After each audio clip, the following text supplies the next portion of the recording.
A strange metal sphere fell from the sky near Buga, Colombia, and nothing about it made sense. What they recovered wasn't just unusual, it was unlike anything we've ever seen. Tools could not scratch it, scans could not explain it, and the symbols carved around its middle did not match anything on Earth.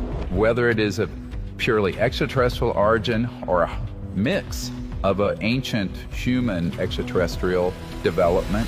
Scientists argued over what it was, but the mystery took a sharp turn when Bob Lazar stepped in. He noticed something hidden in the markings that no one else saw, and what he unlocked pushed the entire investigation into new, frightening territory. What he found will blow your mind.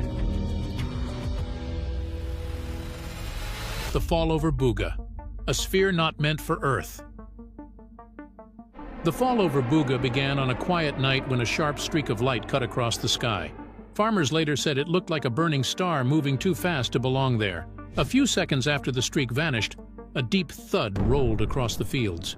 It was not loud in the usual way. It felt more like pressure moving through the ground, enough to make windows vibrate and animals shift nervously in their pens. By morning, villagers started walking toward the area where the sound had come from. They found a round metal sphere sitting in a shallow dent in the soil. It was about the size of a medicine ball. The ground was freshly broken around it, but the sphere itself looked untouched. There were no dents, cracks, or burn marks. The surface felt cold even while the sun rose higher. People who touched it said the temperature made no sense, as if the object ignored the heat around it. Word spread quickly, and curious locals gathered until officials arrived to block the area. Before they could stop anyone, several videos had already been posted online. They showed the strange metal surface glowing slightly in the morning light. Some viewers claimed it looked too smooth, almost like liquid frozen in a perfect shape.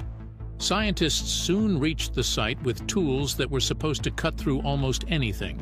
They placed drills against the surface, but the bits sparked and skidded off without leaving a mark. Diamond cutters did no better. One of the metallurgists watching the tests said the sphere behaved like a material beyond anything in their catalogs. When they looked at the surface under portable microscopes, they found no seams, welds, or grain lines. It did not look manufactured in any known way.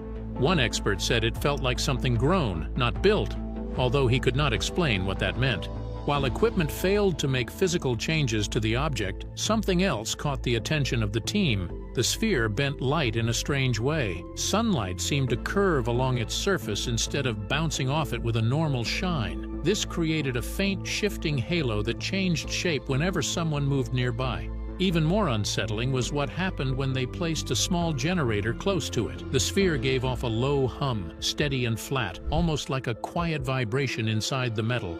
Every time they adjusted the distance or the type of electrical source, the hum changed slightly. These early tests pushed the investigation forward at a fast pace. Officials tried to keep the site secure, but the leaked videos had already attracted global interest. People online argued over whether the sphere was a weapon, a meteor, or something from outside Earth. Scientists who watched the footage privately wondered the same thing. Nothing in their first measurements or tests offered a familiar answer. The sphere refused to act like any known object. It felt engineered, but not with any technique used by humans. It created a sense of quiet warning, as if the object was waiting for someone to understand it. Everything changed when researchers discovered strange markings carved around its middle. Symbols of intent, glyphs, layers, and a living blueprint. Before Bob Lazar came on board, the sphere was taken to a secure laboratory in Cali. The facility was placed under tight control, and only a selected group of specialists was allowed inside. The team was led by physicist José Luis Velázquez, a man known for his sharp instincts and deep experience with unusual materials. Yet even he admitted that the Buga sphere was unlike anything he had studied.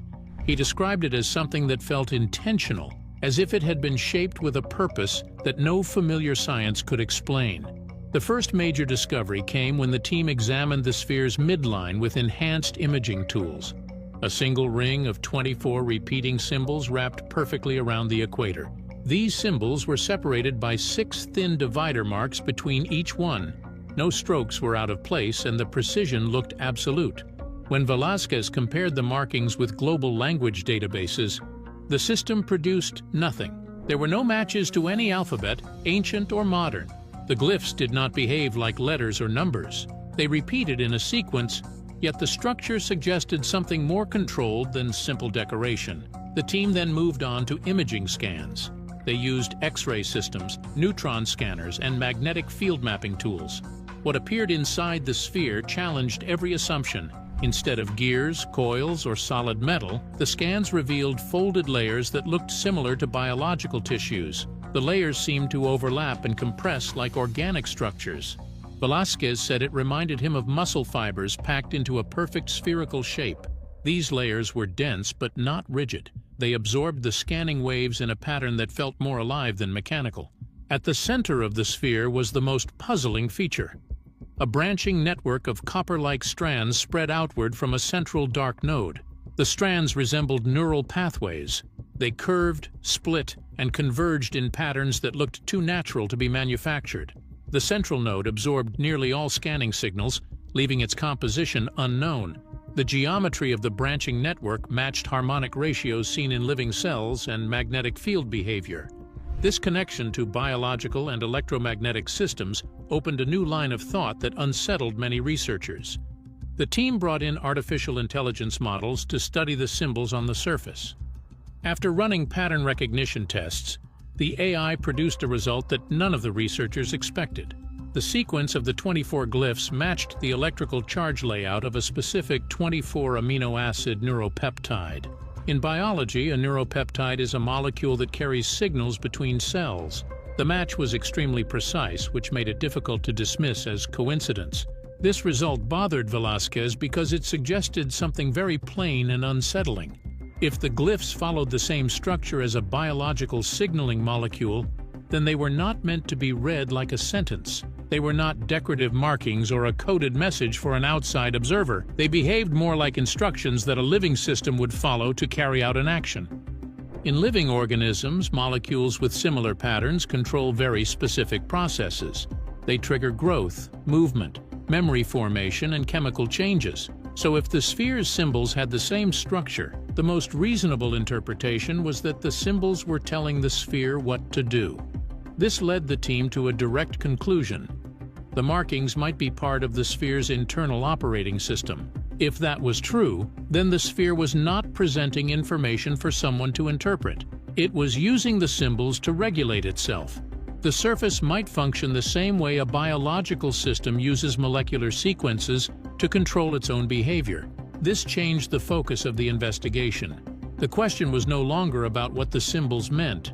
The question became whether the sphere was performing an active process. The team had to consider that the sphere might not be carrying a message at all. It might be carrying out a task. That question reached a peak when Bob Lazar entered the investigation. Enter Bob Lazar.